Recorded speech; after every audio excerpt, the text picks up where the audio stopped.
مادر ملت نے جب انتخابی مہم شروع کی تو ایوب خان کے جسے کہتے ہیں نا چھکے چھوٹ گئے، فوجی افسران تھے، وہ کہتے تھے کہ مائنو نہیں جتن دینا، اگر یہ جیت گئی تو اس کو حکومت نہیں دینی۔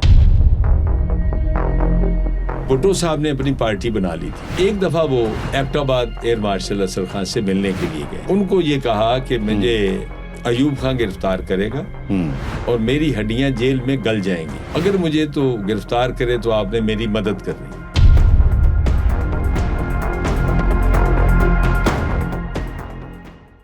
السلام علیکم، میں ہوں طارق بشیر اور آج کے اپنے شو میں آج ایک بہت ہی انٹرسٹنگ اور بہت ہی زبردست شخصیت کو دعوت دی ہے اور ان کا آج ہم ان سے باتیں کریں گے۔ انہوں نے وکیل ہیں، سیاستدان ہیں، بڑی ایک بھرپور انہوں نے اپنا کریئر گزارا، وکالت میں بھی سیاست میں بھی بہت کچھ دیکھا، تاریخ کے بہت بڑے وہ وٹنس ہیں اور بڑی بڑی زمانوں کے اندر وہ رہے، زمانے بدلتے بھی دیکھے، کئی سیاستدان آئے اور کئی سیاستدان ان کے سامنے گئے، ان کا بہت سارے سیاستدانوں کے ساتھ قریبی ایک رابطہ بھی رہا، بڑے قریب ڈسٹنس سے ان کے ساتھ ان کا انٹریکشن تھا۔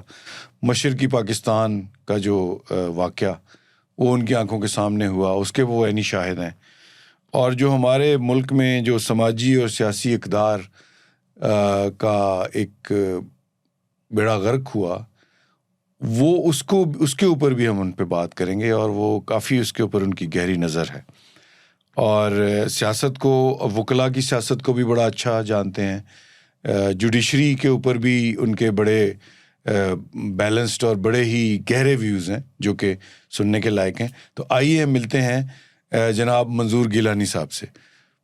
گیلانی صاحب، بہت مہربانی ہمارے پاس آپ تشریف لائے اور ہمیں ٹائم دیا۔ اچھا، آپ مجھے بتا رہے تھے کہ آپ کا تعلق ویسے عارف والا اور پاک پٹن سے ہے، وہاں سے آپ نے اسکولنگ اور اس کے بعد آپ نے اپنا کریئر سٹارٹ کیا، تو کچھ تھوڑی سی روشنی اس پہ ڈالیے گا۔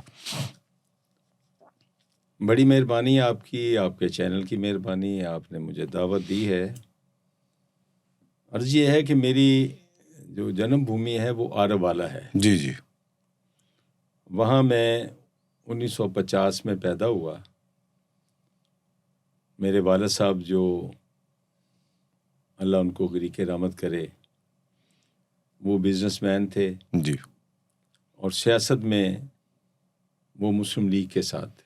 ٹھیک، اور سیاست میں بھی وہ انوالو تھے وہاں کی؟ جی، انہوں نے بڑا حصہ لیا تحریک پاکستان میں، جی۔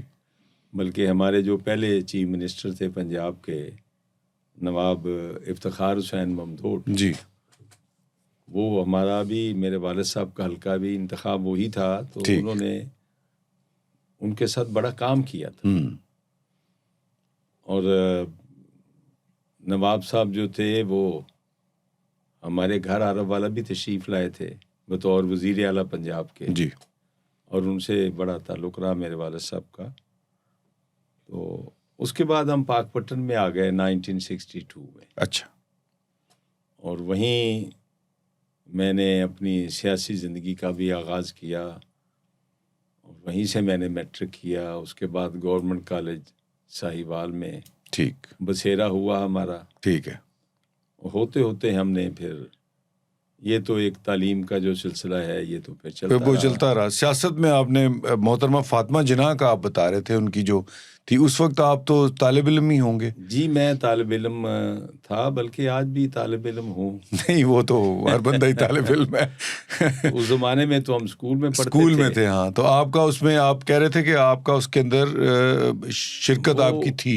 ہم اپنے والد صاحب کے ساتھ جی جاتے تھے، اور مجھے یہ شرف حاصل ہے کہ میں نے محترمہ فاطمہ جناح کا ایک جلسہ بھی سنا ہے۔ اچھا۔ یہ 1964 میں جی، یہ ساری انتخابی مہم ہوئی تھی۔ جی جی۔ اور مجھے آج بھی یاد ہے کہ خواجہ ناظم الدین بھی اس مہم کا حصہ تھے، جی، اور نواب زادہ نصر اللہ خان تھے، مولانا مودودی صاحب تھے، چودھری محمد علی صاحب تھے، شیخ مجیب الرحمان تھے۔ یعنی Ayub Khan versus the rest تھا وہ۔ ہاں جی، ہاں جی۔ اور بلکہ نواب زادہ نصر اللہ خان صاحب کے ساتھ بھی ایک بڑا تعلق رہا، تو وہ بتاتے ہیں کہ جب ہم مادر ملت سے ملنے کے لیے گئے جی کہ آپ انتخابات میں حصہ لیں ایوب خان کے خلاف، تو پہلے تو انہوں نے یہ کہا کہ میرا یہ کام نہیں ہے، یہ مشکل کام ہے، میری عمر زیادہ ہو گئی ہے اور میں یہ کام نہیں کر سکتی۔ تو انہوں نے کہا کہ نہیں جی، آپ کے حصہ لینے سے قوم کے اندر ایک حوصلہ پیدا ہوگا۔ جی بالکل۔ تو مادر ملت نے فرمایا کہ اچھا میں سوچ کے بتاؤں گی۔ تو یہ جو تمام لیڈران وہاں پہنچے ہوئے تھے ان کے گھر، جی انہوں نے کہا کہ جی باہر تو پریس موجود ہے، اچھا، اور وہ ایکسپیکٹ کر رہے ہیں کہ آپ کو اعلان فرمائیں گے، اعلان کریں گے، اور اگر یہ کہا گیا تو پھر یہ خبر جائے گی کہ آپ نے شاید انکار کر دیا۔ اچھا اچھا، تو مادر ملت نے پھر حامی بھر لی۔ اچھا، اور اس وقت اپوزیشن کی طرف سے جنرل اعظم خان جو تھے وہ توقع کر رہے تھے کہ ان کو الیکشن لڑایا جائے گا۔ جنرل اعظم خان کا تھوڑا سا انٹروڈکشن ویورز کے لیے وہ بھی بتا دیں۔ جنرل اعظم خان جو تھے وہ گورنر رہے مشرقی پاکستان میں، جی، اور وہ بھی بڑے مقبول تھے اس زمانے میں ایوب خان کے خلاف، حالانکہ وہ ایوب خان کے ساتھ تھے پہلے تو، فوجی تھے، ایکس ہاں فوجی، جی، لیکن وہ بڑے اچھے منتظم تھے اور انہوں نے بڑے اچھے کام کیے تھے، اور لوگ ان سے بڑی محبت کرتے تھے اس زمانے میں، ٹھیک، کیونکہ لوگ ایوب خان کے خلاف تھے۔ پاکستان کے عوام کی ایک یہ خوبی رہی، ہمیشہ انہوں نے ہر قسم کے ڈکٹیٹر کی مخالفت کی ہے، بالکل اس کا ساتھ نہیں دیا۔ ہاں ایک طبقہ تو ہوتا ہے نا، وہ تو ہے، وہ تو ہمیشہ رہا، وہ تو رہتا ہے جی۔ تو لیکن اپوزیشن کا یہ جو فیصلہ تھا یہ بڑا بر وقت تھا، اور مادر ملت نے جب انتخابی مہم شروع کی جی تو ایوب خان کے جسے کہتے ہیں نا چھکے چھوٹ گئے۔ اچھا، جب ان کو پتہ چلا ہوگا۔ اچھا، یہاں پہ میں تھوڑا سا آپ کو انٹرپٹ کروں گا، فاطمہ جناح کیسی اردو بولتی تھیں؟ کیا ان کا طرز تخاطب کیسا تھا؟ انگریزی کو زیادہ پریفر کرتی تھی؟ نہیں، وہ تو ظاہر ہے کہ وہ انگریزی جو تھی وہ تو ان کے لیے بڑا ایک بڑا آسان تھا، لیکن وہ اردو بھی بولتی تھی۔ اچھا، اچھی فلوئنٹ اردو بولتی تھی؟ ہاں، تقریریں انہوں نے اردو میں ہی کی ہیں، رائٹ۔ وہ بلکہ نیٹ پہ آپ کو مل جائیں گی، جی جی، اگر آپ دیکھیں گے تو آپ کو مل جائیں گی تقریریں۔ اور یہ ساری کی ساری جو کیمپین تھی، اس میں پوری جو لیڈرشپ تھی اس وقت کی اپوزیشن کی، جی، وہ ساری ان کے ساتھ شامل تھی۔ اور اگر تو عام آدمی کا ووٹ ہوتا، ون مین جو جی، وہ بیسک ڈیموکریسی نہ ہوتی، بیسک ڈیموکریٹس نہ ہوتے تو وہ تو جیت جاتے۔ وہ تو 80,000 لوگوں کو انہوں نے کرنا تھا، اور پھر ان کو بھی ووٹ ڈالنے کی اجازت نہیں تھی۔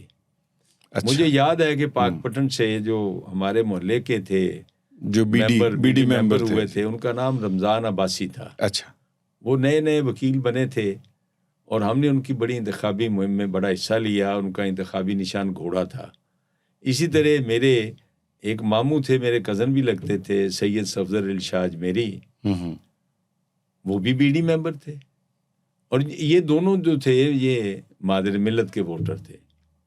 اسی طرح آپ کو یاد ہوگا ہمارے لاہور میں پنجاب بار کونسل کا ایک ملازم ہوتا تھا، افضل، جی، وہ بطور پی این کام کرتا تھا، اگر آپ کو یاد ہو۔ نہیں، مجھ سے پہلے کی بات۔ اچھا، آپ کو نہیں پتا؟ جی، وہ بھی بی ڈی ممبر تھا۔ اچھا، لاہور سے یا کہیں اور سے؟ اچھا اچھا، اور ہی ووٹڈ فار مادر ملت۔ اچھا اچھا اچھا، یہ بڑے اچھے لوگ تھے۔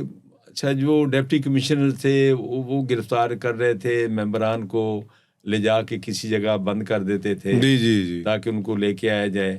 طریقے تو آج کل بھی وہی ہیں ویسے دیکھا جائے۔ آج کل کے جو طریقے ہیں تھوڑے سے ماڈرن ہو گئے، شاید زیادہ آگے ہو گئی ہے۔ جی جی، لیکن میں سمجھتا ہوں کہ مادر ملت کا جو الیکشن تھا مشرقی پاکستان میں، اس جبر کے باوجود وہ جیت گئیں۔ مغربی پاکستان میں ایوب خان نے جو جبر کیا، اس کے نتیجے میں وہ کراچی سے تو جیت گئیں، لیکن اوور آل ویسٹ پاکستان میں ان کو ہرا دیا گیا۔ لیکن جو اس وقت کے چیف الیکشن کمشنر تھے، جی معین الدین ان کا نام تھا، جی، وہ پھر یہ سر جوڑ کے بیٹھے کہ کیا کریں، تو نتیجہ مشرقی پاکستان میں بھی ایوب خان کے حق میں سنایا گیا۔ اچھا، ہاں، یعنی کہ ووٹ اناؤنس بھی ہو گئے, لوگوں کو پتا تھا کہ یا ابھی اناؤنس نہیں ہوئے تھے؟ وہ جیت گئیں اناؤنسمنٹ میں ایوب خان کی کر دی گئی. اور بلکہ جو ایک بری بات تھی میں سمجھتا ہوں, وہ ہم چونکہ ابھی طالب علم تھے لیکن ہمیں پتا تھا والد صاحب کی تربیت کی وجہ سے, وہ تو مجھے ہر میٹنگ میں لے جایا کرتے تھے. تو میس میں بیٹھے ہوئے جو فوجی افسران تھے وہ کہتے تھے کہ مائی نو نہیں جتن دینا. اچھا, اگر یہ جیت گئی تو اس کو حکومت نہیں دینی.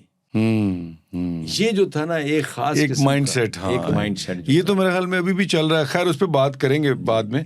اچھا, پھر اس کے بعد آپ یہ ویسے کتنے حد تک یہ صحیح بات ہوگی یہ کہنا کہ فاطمہ جناح کا جو الیکشن چھینا گیا اس نے پاکستان کے توڑنے کی بنیاد رکھ دی, اور ایوب خان کا اقتدار جو تھا اس کے جانے کی بھی ابتدا ہو گئی؟ دیکھیں ایوب خان تو بری طرح ایکسپوز ہو گیا نا. جی, اس میں تو کوئی شک نہیں ہے. اور لیکن جنگ نے ان کو تھوڑا سا اسٹیبلائز کیا. دیکھیں نا, جنگ تو بعد میں ہوئی ہے. جی بعد میں ہوئی. یہ جو ووٹنگ ہوئی ہے یہ 64 میں ہوئی. 2 جنوری نہیں 64 میں کیمپین ہوئی. اچھا, کیمپین ہوئی.